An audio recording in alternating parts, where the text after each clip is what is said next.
Bismillahirrahmanirrahim. Assalamualaikum warahmatullahi wabarakatuh. Innal hamdalillah nahmaduhu wa nasta'inuhu wa nastaghfiruh wa na'udzu billahi min shururi anfusina wa min sayyiati a'malina. May yahdihillahu fala mudhillalah wa may yudlilhu fala hadiyalah. Asyhadu an la ilaha illallah wahdahu la syarikalah wa asyhadu anna Muhammadan abduhu wa rasuluhu la nabiyya ba'da, amma ba'd. Bapak Ibu sekalian yang dirahmati Allah Subhanahu wa taala, kita telah masuk di bulan Rabiul Awal ya. Tentu bulan ini mengingatkan kita bersama kan lahirnya Nabi sallallahu alaihi wasallam ya. Ini juga menjadi sebuah momen penting bagaimana kita terus meningkatkan ya, kecintaan kita kepada Nabi sallallahu alaihi wasallam ya, sehingga kita mampu terus meneladani apa yang menjadi petunjuk beliau ya, kita bisa melaksanakan apa yang menjadi perintah-perintah Nabi sallallahu alaihi wasallam. Di antara ajaran yang kemudian menjadi sebuah keharusan ya, dalam agama kita adalah tentang kejujuran ya, tentang kejujuran. Nabi SAW bukan hanya memerintahkan ya, tetapi juga beliau memberikan keteladanan bagaimana beliau sampai dijuluki as-sadiqul masduq ya, orang yang sangat jujur dan orang yang sangat bisa dipercaya ya. Sebelum beliau diangkat menjadi seorang nabi, maka kepercayaan ini telah disematkan oleh orang-orang jahiliyah, oleh orang-orang musyrikin kepada Nabi sallallahu alaihi wasallam. Ya, artinya beliau sebelum diangkat menjadi nabi maka beliau sudah dikenal sebagai orang yang jujur. Ya. Kenapa? Kejujuran ini adalah harga mati, ya. Apalagi beliau mau menyampaikan risalah dari Allah Subhanahu wa taala. Maka tidak sekalipun kemudian ditemukan pada diri Nabi kebohongan, sedikit pun tidak pernah itu ya. Dan sifat terpercaya pada Nabi Sallallahu Alaihi Wasallam bukan hanya diakui oleh keluarga beliau, bukan hanya diakui oleh sahabat-sahabat beliau, bahkan musuh-musuh saja mereka percaya kalau Muhammad itu bisa dipercaya. Ada sebuah kisah yang disebutkan oleh sahabat Sa'ad bin Mu'ad ya. Beliau seorang tokoh pembesar dari orang-orang Ansor. Beliau menceritakan, setelah saya masuk Islam ya, setelah beliau masuk Islam, beliau kemudian berangkat ke Mekah untuk melaksanakan umrah ya. Kebetulan beliau berteman akrab dengan seorang namanya Umayyah bin Khalaf. Umayyah bin Khalaf ini adalah tokohnya orang-orang musyrikin. Kebiasaan Umayyah kalau berdagang ke Damaskus ya, ke Syria, beliau singgah di Madinah, mampir di rumahnya Sa'ad bin Mu'ad. Sehingga di saat Sa'ad bin Mu'ad ini melaksanakan umrah, dia singgahlah di rumahnya Umayyah ya. Setelah perjalanan berhari-hari ya, sampailah di rumah Umayyah yang sudah dekat dengan Masjidil Haram, singgah di dalam dan beliau dijamu ya, sahabat karibnya dijamu, kemudian dipesankan oleh Umayyah, ya saat nanti kamu tawafnya setelah matahari tergelincir ke barat, artinya biar tidak terlalu panas ya, jadi tawafnya nanti agak sedikit sorean. Nah, artinya apa? Sudah waktunya sore, kemudian Sa'ad bin Mu'ad ini tawaf. Nah, di saat tawaf ternyata ketemu dengan Abu Jahal di situ. Karena melihat ini bukan penduduk Mekah, maka ditanya, siapa engkau? Dia mengatakan, saya Sa'ad. Ya, maka di saat mendengar Sa'ad, terkejutlah Abu Jahal dan mengatakan, ya Sa'ad, engkau bisa tawaf dengan tenang, dengan nyaman di sini. Padahal apa? Padahal engkau lah orang yang menampung Muhammad dan para saudaranya. Ya, yang saat itu adalah orang-orang musyrikin saking benci-bencinya, ya, lagi marah-marahnya dengan Rasulullah SAW. Maka mendengar kata Sa'ad ini, kemudian Abu Jahal marah dan ya Sa'ad, engkau bisa tawaf dengan tenang, dengan aman, tidak ada yang bisa mengganggu. Ya, padahal apa? Padahal engkau adalah orang yang menampung Muhammad dan para sahabat-sahabatnya itu. Maka apa? Mendengar itu, ya, saat ini bukan orang biasa. Ya, Abu Jahal tokoh Mekah, saat tokoh Madinah. Ya, maka dia mengatakan, ya Abul Hakam, wahai Abul Hakam, panggilannya Abu Jahal. Wahai Abul Hakam, seandainya engkau berani mengganggu tawaf saya, maka saya akan putus jalur perdagangan kalian. Ya. Kenapa? Karena perdagangan orang Mekah pasti lewat Madinah. Ya, karena perjalanan mereka ke utara. Maka seandainya jalan orang-orang Mekah ini ditutup, maka tidak bisa jualan lagi. Nah, artinya di saat digertak, maka saat ini kemudian balik menggertak. Maka Umayyah mengatakan, ya Sa'ad, kamu jangan keras-keras suaramu. Kenapa? Karena bagaimanapun Abu Jahal ini tokoh kami. Ya, dia adalah pembesar di lembah Mekah ini. Ya, maka di saat mendengar itu, saat ini seakan-akan tidak terima. Ya, dia mengatakan, ya Umayyah, demi Allah, ya, saya sudah mendengar bahwasanya sebentar lagi kalian berdua itu akan dibunuh oleh Nabi Shallallahu Alaihi Wasallam. Ya, maka di saat mendengar kalian akan dibunuh oleh Muhammad, maka Umayyah saat itu langsung kemudian apa? Langsung dia kemudian takut. Ya, dia bertanya lagi, ya Sa'ad, benar yang kau ucapkan itu diucapkan oleh Muhammad? Betul, saya mendengar sendiri bahwa kalian berdua itu akan dibunuh dalam waktu dekat. Maka saat itu pula Umayyah langsung pulang. Ya, dia kepikiran terus ucapan ini, langsung pulang. Kemudian dia bertemu dengan istrinya di rumah dan bertanya, istriku, ya, saat tadi mengatakan bahwasanya Muhammad sebentar lagi akan membunuh kami dengan Abu Jahal. Bagaimana jawaban istrinya? Istrinya mengatakan, wahai suamiku, inna Muhammadan idza hadatsa lam yakdzib. Wahai suamiku, ingat Muhammad kalau ngomong gak pernah salah. Ya, dia berkata, Muhammad kalau ngomong itu gak pernah salah. Maka tambah takut lagi suaminya itu. Tambah takut lagi. Kemudian apa? Saat mengatakan, lalu apa yang harus saya lakukan? Jangan sekali-kali keluar dari Mekah. Ya, jangan sekali-kali keluar dari Mekah. Ya, maka suaminya patut, saya tidak akan keluar dari Mekah. Ternyata beberapa hari kemudian, pedagang-pedagang Mekah yang berangkat ke Syam untuk jualan dalam perjalanan menuju Mekah dan tepat melewati Madinah. Nah, inilah kemudian yang terjadi sebabnya perang Badar. Jadi pedagang-pedagang ini mau dirampas, dicegat oleh orang-orang Muslim di Madinah. Kenapa? Karena mereka yang selama ini merampas harta-harta orang-orang Muhajirin. Jadi sahabat-sahabat Nabi yang tinggal di Mekah kemudian hijrah ke Madinah, semua hartanya diambil oleh orang Quraisy. Ya, rumahnya, hartanya semua diambil. Sehingga apa? Mereka ingin bagaimana mengambil alih barang-barang dagangan sebagai gantinya itu.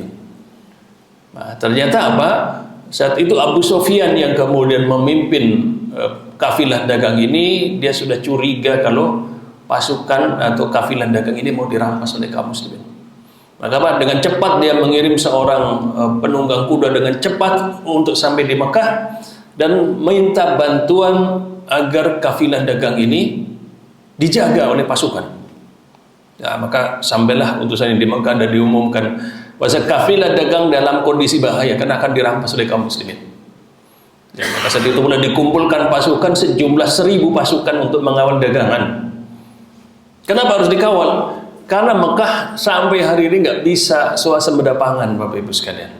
Sejak zaman dulu Mekah itu ditopang, ya, pangannya itu dari luar.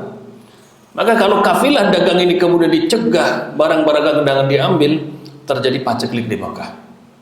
Ya, maka dengan cepat dikumpulkan 1000 pasukan akan mengawal barang-barang dagangan ini. Nah, maka di saat kemudian pasukan sudah berkumpul, diinspeksi, Abu Jahal ngontrol semua pasukan. Ternyata apa? Tidak ada Umayyah di situ. Tidak ada Umayyah. Sehingga pasukan tidak berangkat karena Umayyah termasuk tokohnya juga. Ya, maka dicarilah Abu Jahal dan ketemulah di rumah. Ya. Dan saat ketemu dikatakan, ya Umayyah, pasukan hampir berangkat, tinggal kamu saja. Ya, maka mendengar itu Umayyah ngelihat kepada istrinya. Maka istrinya mengatakan, ya suamiku, Muhammad kalau ngomong gak pernah salah. Ya, Muhammad kalau ngomong gak pernah salah. Ya, maka Umayyah mengatakan, wahai Abul Hakam, wahai Abu Jahal, saya tidak akan ikut pasukan ini. Maka Abu Jahal mengatakan, tidak bisa. Kalau kamu tidak ikut, pasukan gak berangkat. Kalau pasukan tidak berangkat, maka kafilah dagang habis sudah dirampas oleh Muhammad dan para sahabatnya, dan terjadilah paceklik di Makkah. Dan lagi istrinya lagi mengatakan, wahai suamiku, seandainya Muhammad sudah berkata, tidak pernah salah. Tidak pernah salah Muhammad kalau ngomong itu. Nah, dia mengatakan lagi, ya Abu Jahal, saya tidak bisa berangkat. Abu Jahal, tidak bisa, kamu harus berangkat. Kalau kamu tidak berangkat, maka pasukan tidak akan berangkat. Ya. Pokoknya coba kamu keluar saja, kamu antar pasukan keluar, setelah itu kamu kembali boleh. Ya, dia dengan rasa berat hati Umayyah berangkat. Ya, berangkat agar apa? Agar pasukan berangkat, agar kafilah dagang terselamatkan. Dengan apa? Dengan niatan udah nanti pasukan keluar, di tengah jalan pulang. Ya, kenapa? Karena istrinya selalu mengingatkan Muhammad kalau ngomong itu gak pernah salah, gak pernah salah itu. Ternyata apa? Pasukan berangkat, peperangan tidak terjadi di Madinah. Peperangan terjadi di Badar. Badar itu sekitar 180 km dari Madinah. Nah, maka sesampainya kaum muslimin di Badar, Rasulullah memimpin pasukan.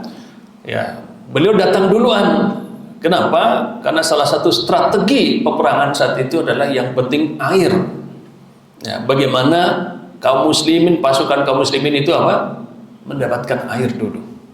Karena air itu bagikan nyawa di padang pasir itu. Kalau terjadi peperangan, apalagi berhari-hari, air itu adalah nyawa. Ya. Maka setelah sampai di Badar, Rasul kemudian apa? Rasul kemudian keliling tempat, ya, bagaimana akan mengatur pasukan. Dan saat itu pula beliau mengatakan, di sini tempat matinya Abu Jahal, ya, di sini tempatnya matinya Umayyah, di sini matinya si fulan, si fulan, si fulan. Dan betul, setelah peperangan selesai, tempat-tempat yang ditunjuk di situ, maka bangkainya mereka itu ada di situ. Ya. Bapak Ibu sekalian yang dirahmati Allah SWT. Jadi kejujuran Nabi sampai musuhnya saja percaya Nabi nggak pernah bohong. Tidak pernah bohong itu. Ya. Ini hal yang kemudian sebagaimana dulu juga. Ya, Abu Jahal itu sama Abu Sufyan. Ya. Dan juga ada beberapa orang juga yang kemudian di saat turun ayat Al-Quran, Nabi itu biasa membaca Al-Quran di malam hari. Ya, beliau sholat, beliau membaca. Ada apa? Suatu hari Abu Jahal itu penasaran.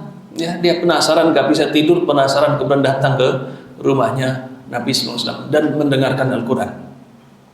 Di saat dia mendengarkan Al-Quran, apa yang terjadi?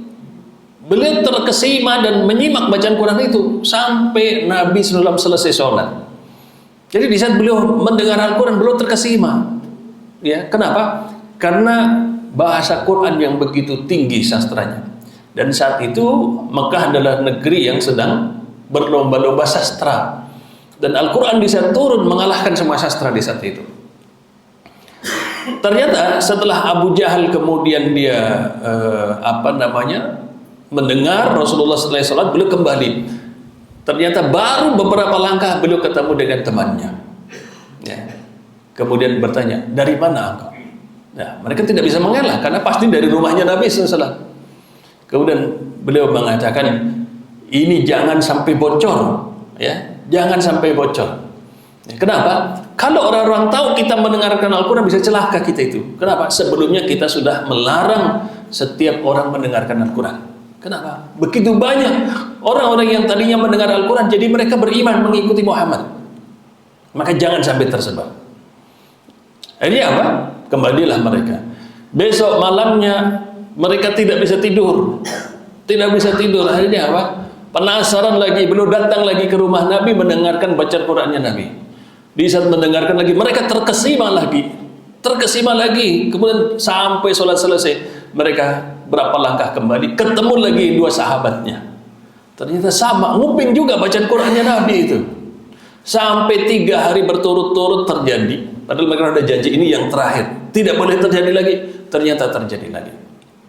Ya. Maka ada salah satu tokoh yang kemudian saking penasarannya mereka datang.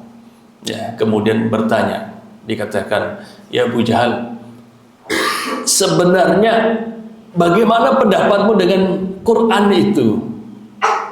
Kira-kira itu benar atau tidak? Ya. Apa yang diajarkan oleh Muhammad sebenarnya benar atau tidak? Maka apa? Abu Jahal mengatakan, celaka kamu. Ya, celaka kamu. Muhammad itu adalah orang yang benar. Ya. Kenapa? Sebelum jadi nabi, mereka sendiri yang menggelari Muhammad sebagai Al-Amin, sebagai orang yang bisa dipercaya. Tapi kenapa kemudian mereka sangat memusuhi? Kenapa Abu Jahal begitu memusuhi Nabi SAW? Abu Jahal mengatakan, kami adalah sejak dulu bersaing dengan kabilahnya Bani Hashim, bersaing dengan terahnya Muhammad. Mereka memberikan minum jamaah haji, kami memberikan minum jamaah haji. Karena melayani jamaah haji itu sebuah kebanggaan, Bapak Ibu sekalian, sampai hari ini. Ya. Mereka memberikan makan jamaah haji, kami juga memberikan makan kepada jamaah haji. Mereka memberikan tunggangan kepada jamaah haji, kami memberikan juga tunggangan kepada jamaah haji. Tapi di saat ada salah seorang di antara mereka diangkat menjadi nabi, kami tidak bisa. Ya. Maka demi Allah sampai kapanpun kami tidak akan mengikuti Muhammad. Ternyata apa? Karena persaingan sejak zaman jahiliyah, kabilah-kabilah di Mekah bersaing menjadi orang-orang yang paling utama dalam melakukan pelayanan kepada jemaah haji. Tapi di saat kabilahnya, terahnya Nabi Muhammad adalah diangkat salah seorang di antara mereka menjadi seorang nabi, maka tidak ada satupun yang bisa mengalahkan terahnya Nabi Shallallahu Alaihi Wasallam. Ternyata apa? Yang menjadi penghalang keimanan mereka adalah rasa hasad, rasa dengki mereka kepada terahnya Nabi Shallallahu Alaihi Wasallam. Bapak Ibu sekalian yang dirahmati Allah Subhanahu Wa Taala, sehingga salah satu sifat yang melekat pada diri Nabi adalah as-sidqu, yaitu adalah jujur. Dan kejujuran Nabi tidak akan sama dengan kejujuran siapapun. Kenapa? Kejujuran Nabi sampai dibenarkan oleh musuh-musuh yang paling membenci Nabi Shallallahu Alaihi Wasallam. Dan itu tidak ada, tidak mungkin ada zaman sekarang. Ada orang benci tetapi ngakui kejujuran, itu gak ada. Karena di saat orang itu benci, hasad kepada orang lain, yang akan keluar dari lisannya adalah kejelekan-kejelekan orang tersebut. Di saat kita benci kepada seseorang, akan terlihat semua kejelekannya. Tapi beda, walaupun orang begitu benci kepada Nabi, mereka tidak bisa ya kecuali melihat kebaikan-kebaikan kepada Nabi Shallallahu Alaihi Wasallam. Jadi Bapak Ibu sekalian yang dirahmati Allah Subhanahu Wa Taala, ini juga menjadi sebuah persaksian bahwasanya Muhammad oleh musuh-musuhnya saja dipercaya. Ya. Di saat mau hijrah, beliau mau hijrah ke Madinah, ya, beliau sudah berpesan kepada Ali. Ali tidur di tempat tidurnya Nabi dan berpesan, tolong nanti setelah saya hijrah berangkat, tolong kembalikan barang-barang yang dititipkan kepada saya. Bayangkan Bapak, mereka mau membunuh Nabi saja, mereka itu masih nitip setiap barang-barang dagangan hak milik mereka dititipkan kepada Nabi. Kira-kira ada nggak manusia zaman sekarang saking bencinya tapi kalau punya barang dititipkan kepada musuhnya itu? Tidak ada. Ya. Jadi mereka nitip barang saja kepada Nabi. Kenapa? Kalau dititipkan kepada Nabi aman, karena beliau adalah Al-Amin, orang yang sangat bisa dipercaya itu. Maka Nabi berpesan, kalau nanti setelah saya hijrah maka kembalikan barang-barang ini kepada pemiliknya. Ya. Sehingga apa? Kalau ada orang-orang Islam kemudian masih ragu dengan kebenaran yang datang dari Nabi SAW, wah itu sudah ketinggalan zaman betul. Kenapa? Musuhnya saja percaya kepada Nabi SAW.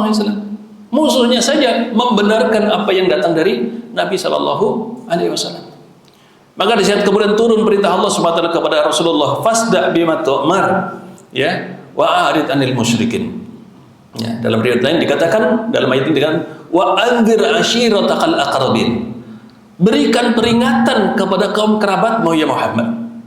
Maka beliau kemudian naik ke Jabal Abi Kubais, ya, salah satu bukit yang sekarang menjadi sofa, ya, sampingnya sofa untuk kita melaksanakan tawaf itu, melaksanakan sa'i. Maka beliau naik ke bukit kemudian dipanggil, ya ma'syarul Quraisy, kemari, dipanggil orang-orang itu. Setelah orang-orang datang semua di hadapan beliau, beliau mengatakan, bagaimana pendapat kalian seandainya saya mengatakan di balik bukit ini ada pasukan berkuda yang akan menyerang kalian? Apakah kalian percaya? Mereka semua mengatakan, kami percaya. Kenapa? Tidak sekalipun selama ini kami menemukan kebohongan dalam lisanmu. Mereka katakan, tidak pernah sekalipun kami menemukan kebohongan dari ucapan Nabi Sallallahu Alaihi Wasallam. Sehingga apapun yang diucapkan itu pasti benar. Ya, setelah mereka mengatakan sendiri, kami percaya, Nabi baru mengatakan, sungguh saya adalah utusan Allah Subhanahu Wa Taala. Maka di saat mengatakan saya adalah utusan Allah, mereka tidak mau. Mereka tidak mau. Kenapa? Ada rasa hasad, ada rasa iri dalam persaingan sehari-hari mereka dengan keluarganya Nabi Shallallahu Alaihi Wasallam di situ. Nah, Bapak Ibu sekalian yang dirahmati Allah Subhanahu Wa Taala, sehingga momen Rabiul Awal kelahiran Nabi ini kita tumbuhkan lagi cinta kita kepada Nabi Shallallahu Alaihi Wasallam. Kita kuatkan lagi iman kita. Beliau adalah orang yang shadiqul masduq, jujur apa adanya. Apa yang diberitakan pasti benar. Begitu juga Nabi di saat mengingatkan tentang sebuah keburukan yang harus dihindari, maka betul-betul itu harus ditinggalkan. Kenapa? Tidak ada yang salah dari apa yang diperingatkan oleh Nabi Shallallahu Alaihi Wasallam. Tidaklah setiap kebaikan yang beliau anjurkan, kecuali ada kebaikan-kebaikan begitu banyak sebagai balasan atas kebaikan tersebut. Begitu juga sebaliknya, seandainya Nabi mengingatkan tentang satu keburukan, maka jangan sekali-kali kita berani. Kenapa? Begitu banyak ancaman-ancaman keburukan yang Allah balaskan kepada orang-orang yang melanggar di situ. Begitu juga Bapak Ibu sekalian yang dirahmati Allah, Nabi adalah orang yang paling cerdas. Tapi kecerdasan beliau berbeda dengan kecerdasan manusia biasa. Kecerdasan beliau diiringi dengan sifat rendah hati yang luar biasa. Ya. Kalau orang zaman sekarang, Bapak, apalagi dia dapat predikat orang paling cerdas, itu tidak akan lepas dari pertama kesombongan. Orang sekarang cerdas tapi cenderung banyak sombongnya. Bisa merendahkan orang lain, ya, bisa menganggap yang lain nggak tahu. Tapi ini tidak ada pada Nabi SAW. Beliau orang yang sangat cerdas, tapi kecerdasan itu diiringi dengan kerendahan hati yang sangat luar biasa.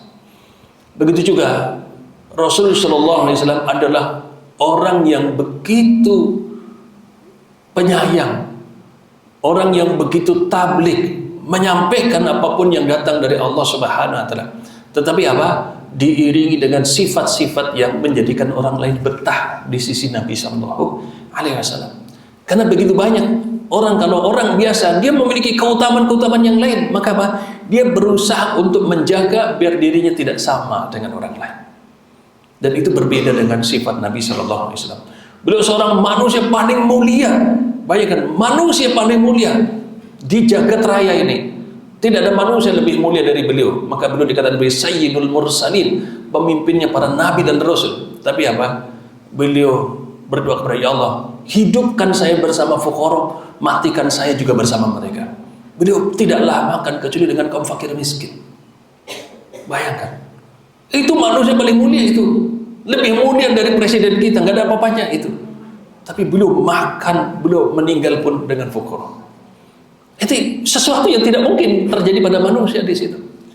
Kalau kita lihat dalam kehidupan Nabi Sallallahu Alaihi Wasallam, kita tidak akan menemukan kecuali beliau adalah seorang rasul. Kenapa? Tidak mungkin ada manusia seperti beliau. Tidak mungkin itu. Ya. Ini yang kemudian menguatkan iman. Inilah yang kenapa di saat orang-orang orientalis, orang-orang barat, mereka berusaha mencari kebenaran berangkat dari ketidakpuasan ajaran mereka. Maka di saat ketemu mereka dengan ajaran Islam, disitulah mereka menemukan kebenaran itu.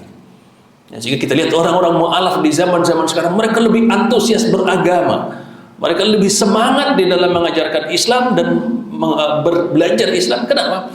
Mereka menemukan betul bahwa ajaran ini berbeda dengan seluruh ajaran yang lain. Ya. Maka kita yang kemudian alhamdulillah sudah lahir dalam keadaan Islam, ya, sudah selama ini kita bisa menjalankan Islam. Jangan sampai kita kemudian juga kalah, ya, dengan mereka-mereka orang-orang yang baru-baru masuk Islam di situ.